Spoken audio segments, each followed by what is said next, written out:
নমস্কার, আরও একবার স্বাগত আপনাকে TV9 বাংলায়। শুরু করছি বেঙ্গল ব্রেকিং নিয়ে। আজ আপনাদের সঙ্গে আমি দীপ রয়েছি, আমার সঙ্গে নিউজ রুম থেকে রয়েছে আমার সহকর্মী মধুকল্পিতা। আর শুরুতেই আমরা চাকদার খবরে নজর রাখবো।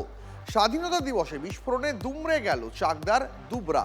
তৃণমূলের পঞ্চায়েত প্রধানের বাগানে গাছ কাটতে গিয়ে জোরালো বিস্ফোরণ, হাত উড়ে গেল এক মজুরের। ভোটের সময় অশান্তি পাকাতে তৃণমূলের বিরুদ্ধে বোমা মজুত করে রাখার অভিযোগ তুলছে বিজেপি। যদিও ওই পঞ্চায়েত প্রধানের পরিবারের দাবি সবটাই বিজেপির ষড়যন্ত্র। আমার মনে হয় এগুলো নির্বাচনী কাজে ব্যবহারের জন্য এগুলোকে মজুত করা হয়েছিল। স্বাধীনতা দিবসে নদিয়ার চাকদায় বিস্ফোরণ, তৃণমূলের পঞ্চায়েত প্রধানের বাগানে ফাটল বোমা, গাছ কাটতে এসে জখম দুই শ্রমিক। 15ই আগস্টের দুপুরে আচমকায় কেঁপে ওঠে চাকদার দুবরা পঞ্চায়েতের হাঁড়িপুকুর। এলাকার বাসিন্দারা জানিয়েছেন, প্রধান অন্নপূর্ণা বিশ্বাসের বাড়িতে গাছ কাটা চলছিল। দুপুর 1:15 নাগাদ তীব্র আওয়াজ শুনতে পান তারা যখন গাছ কাটছিলেন তারপরে কিন্তু এখানে বিস্ফোরণ হয়। আর যে বিস্ফোরণের কারণে দুজন জখম হন, যারা কাজ করছিলেন তাদের ছুটি পড়ে রয়েছে এবং এইখানেই বিস্ফোরণ হয়েছিল। গাছ কাটতে বোম বাস্ট হয়ে গেছে, কোন ধরনের বোমা ছিল আতরঙ্গ হয়ে গেছে, ফেটে গেছে। আহত দুই শ্রমিককে ভর্তি করা হয়েছে কল্যাণীর JNM হাসপাতালে। ঘটনাস্থলে গিয়ে বিজেপি বিধায়কের অভিযোগ, এলাকায় অশান্তি পাকাতে বোমা মজুত করে তৃণমূল। কোথা থেকে এখানে এলো, কিভাবে এলো, কবে থেকে এখানে মজুদ করা আছে, কি জায়গায় বারবার বোম ব্লাস্ট করছে, মানে আমরা আশঙ্কা করছি যে এই এলাকাটায় প্রচুর বোমা বারুদ অস্ত্রশস্ত্র এখানে আরও আছে।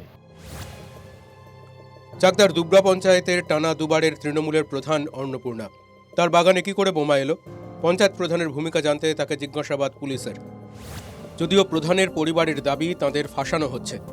করে রেখে দিয়েছে, আগের থেকে রেখে ষড়যন্ত্র করেই করেছে। এটা পুরো ষড়যন্ত্র, পার্টি কালার পুরো ষড়যন্ত্র, পুরো চক্রান্ত করে আমাদের এটা ফাঁসানো হচ্ছে। আমার বৌদি প্রধান এই পার্টি কালার।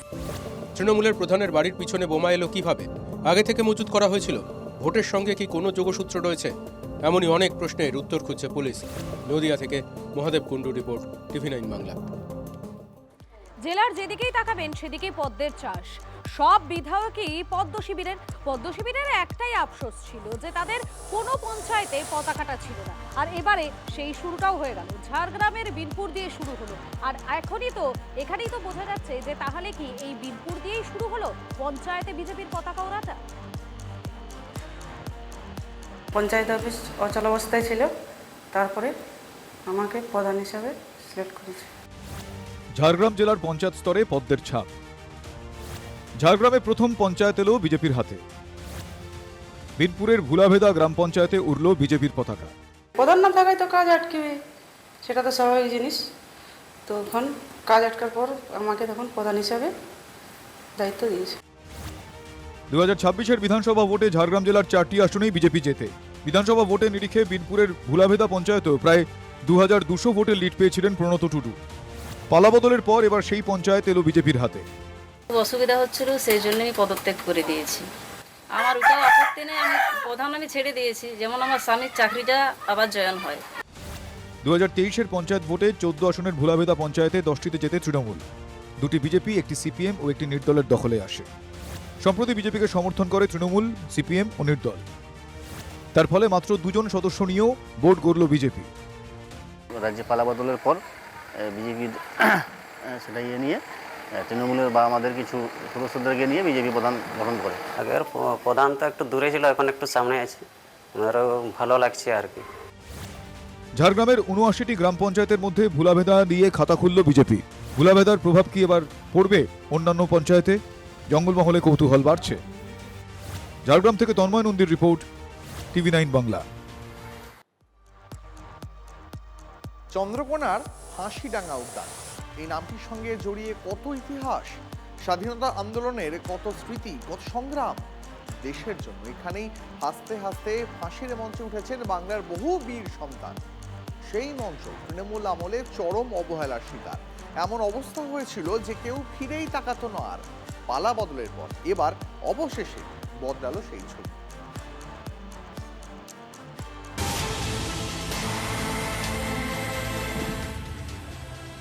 বছরের পর বছর যা হয়নি এবার হলো।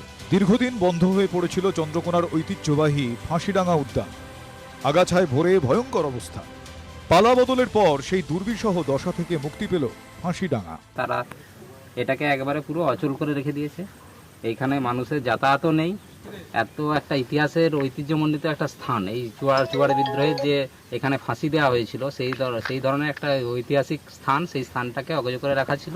অনেক ইতিহাস জড়িয়ে এই ফাঁসিডাঙ্গার সঙ্গে। এক কুখ্যাত ফাঁসির মঞ্চ, ব্রিটিশ শাসনের নারকীয় অত্যাচারের স্মৃতিচিহ্ন। মূলত চুয়াড় বিদ্রোহ দমনের জন্য এটি তৈরি করা হয়। 1815 সালে দুই অত্যাচারী ইংরেজ শাসক চার্লস রিচার্ড ও মিস্টার হেনরিকে পাঠানো হয়েছিল। ওই সময় চন্দ্রকোনায় চুয়াড় বিদ্রোহ প্রবল আকার ধারণ করে। চাষিদের নীল চাষে বাধ্য করা ও দমন পীড়ন রুখতে আন্দোলন চলছিল। দুই ইংরেজ শাসক চন্দ্রকোনার বসনছোড়ায় একটি ফাঁকা মাঠে বিচারালয় বসায়।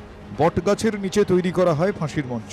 এই মঞ্চেই বিদ্রোহের নায়ক যুগল সর্দার ও কিশোর সর্দার ছাড়াও সবুজ, রাজেন, হাবল, ফাগু সহ 14 জনকে ফাঁসি দেওয়া হয়েছিল, যে জায়গা পরে ফাঁসিডাঙ্গা নামে পরিচিত হয়েছে। তৃণমূল সরকারের সময়কালে ফাঁসিডাঙ্গাকে পর্যটন কেন্দ্র হিসেবে গড়ে তোলার কথা ওঠে, কিন্তু কাজের কাজ আদতে হয়নি।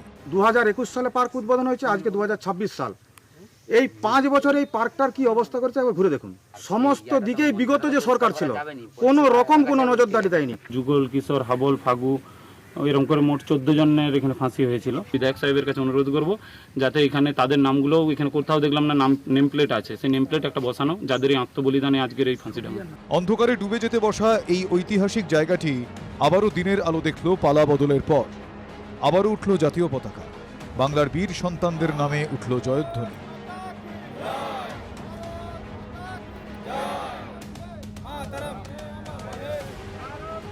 অসীম বেরার রিপোর্ট, TV9 বাংলা। 1947 সালের 15ই আগস্ট, তখন কতই বা বয়স হবে শিবনারায়ণ সেন এবং দেবীপ্রসাদ সাহার? হয়তো 4 বা 5 বছর। কিন্তু আজও 2026-এ এসেও তারা ভুলতে পারেননি স্বাধীনতা প্রাপ্তির সেই দিনটার কথা। আজও সেই স্মৃতি স্মরণ করলেন তিনি। দেখুন।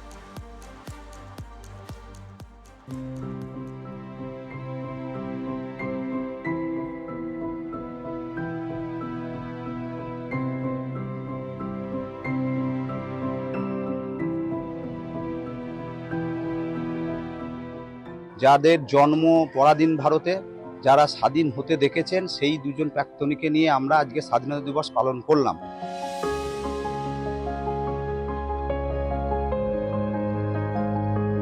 স্বাধীনতার আগে জন্ম, স্বাধীনতার সাক্ষী। সেখান থেকে দীর্ঘ পথ পেরিয়ে ফের সেই স্কুলে পা, যেখান থেকে গড়িয়েছিল জীবনের চাকা।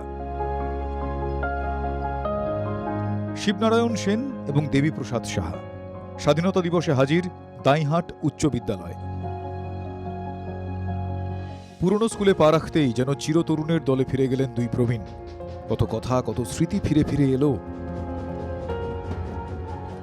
ভর্তি হয়েছিলাম, ওখান থেকে আমাকে স্কুলে ক্লাসে দিয়ে গেল, ওইখানে ফার্স্ট ক্লাস ছিল। এই স্কুলেরই একটা স্পোর্টসম্যান ছিলাম এবং মনোরঞ্জন ভট্টাচার্য মশাই যখন ছিলেন হেডমাস্টার মশাই, বসে যাচ্ছেন এই কোনটায় খেলা দেখতেন, আর আমি একাই যতগুলো প্লেয়ারকে ঘুরিয়ে বেড়াবো।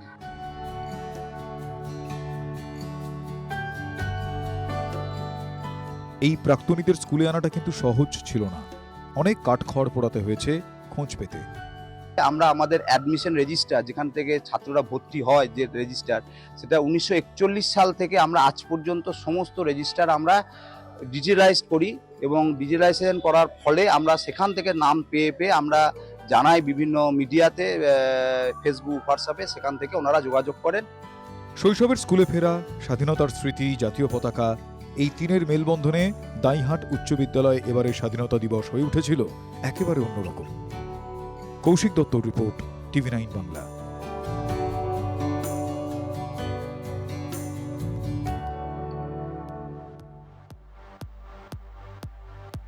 উৎসাহের শেষ নেই।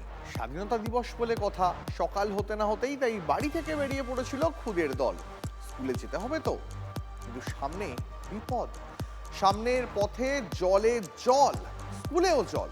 এরপরও স্বাধীনতা দিবস পালনের পথ তারা ঠিক বের করে নিয়েছে। আসলে ওই যে কথায় বলে না, ইচ্ছে থাকলেই সব হয়।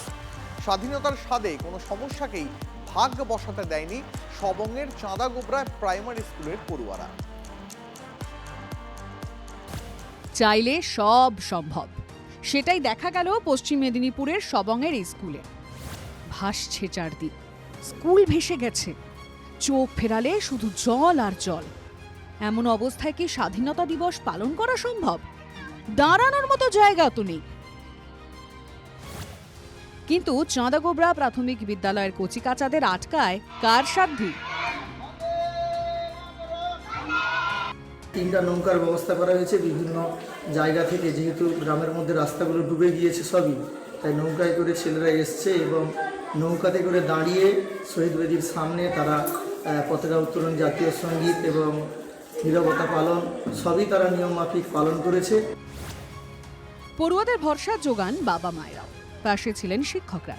শেষ পর্যন্ত সব সমস্যা পার করেই জনগণ মনর জয়গান এই স্কুলে। নৌকাতে করে ওটা আমরা যখন ছাত্রছাত্রীদের নিয়ে এসেছিলাম তখন ওখানে পতাকা উত্তোলন হয়েছিল। স্কুলের ভিতর দেখছেন তো জল ঢুকে গেছে আমাদের, যার জন্য রাস্তায় করতে হয়েছে। গ্রামবাসী বৃন্দ সবারই একটা অন্য রকমের উৎসাহ উদ্দীপনা থাকে এবং এই বন্যা পরিস্থিতিতেও তাদের উৎসাহের কোনো খামতি নেই। নৌকোয় ভাসতে ভাসতে স্বাধীনতা দিবস পালন, মুক্তির উৎসব এভাবেও সম্ভব। দেখালো স্কুল, দেখালো এই খুদেরা। দেবব্রত সরকারের রিপোর্ট, TV9 বাংলা। স্বাধীনতা দিবসে প্রথমবার লালকেল্লায় বাজলো বন্দে মাতরমের সুর। কোথাও গানে তো কোথাও কণ্ঠে, কোথাও কণ্ঠে তো কোথাও কর্মেও এই বন্দে মাতরমকে দেখা গেল। যেমন নদিয়ার ফুলিয়াতে, সেখানে হ্যান্ডলুমের শাড়ি, সেখানে 47 বার বন্দে মাতরম লেখা। দেখুন আপনারা।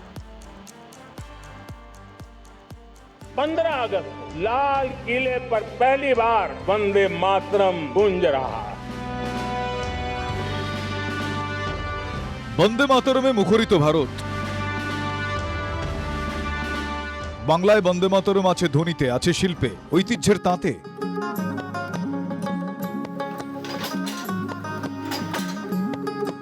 স্বাধীনতা দিবসকে স্মরণীয় করে তুলতে হাতে বোনা শাড়িতে ফুটে উঠল বন্দে মাতরম।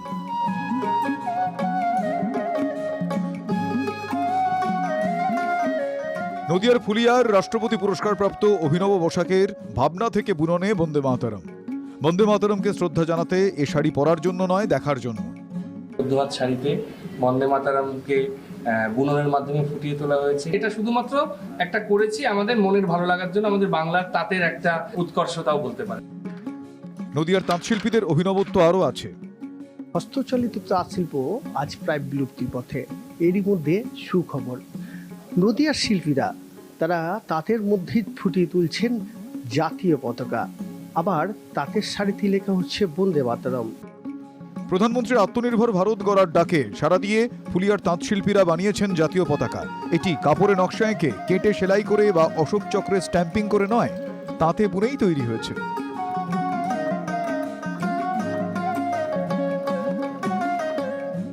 কেউ ওই তাঁতে সম্ভবত বোনে না, তান তৈরি করে সেটাকে সেলাই করে, কিন্তু আমাদেরটা একদম তাঁতে ইন্টারলকিং সিস্টেমে আমরা বুনন করেছি।